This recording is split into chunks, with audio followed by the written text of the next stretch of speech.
سے ایسا ممکن نہ ہو سکا.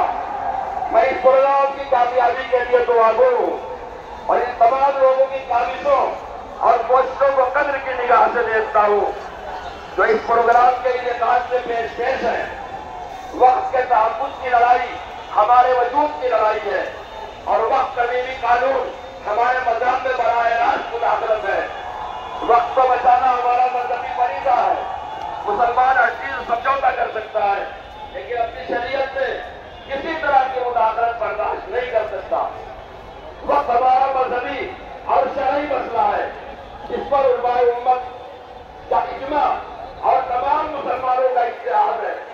آج بھی آپ کا یہ جلسہ تمام ملی جماعتوں کا جلسہ ہے. وقت کی ابتدا زمانے نبوت سے ہو گئی تھی. خود آپ صلی اللہ علیہ وسلم نے بھی وقت کیا اور دوسرے لوگوں نے بھی وقت کیا. آپ صلی اللہ علیہ وسلم نے وقت ہی کی زمین پر سب سے پہلی مسجد خدا بنائی اور مدینہ منورہ میں بھی وقت کی زمین پر مسجد نبوی بنائی گئی. وقت کا مسئلہ ہمارا دستوریات ہے. موجودہ حکومت نئے وقت تمیمی قانون کے ذریعے مسلمانوں سے وہ حقوق چھین لینا چاہتی ہے جو اسے ملک کے آئین کے دیے ہیں. موجودہ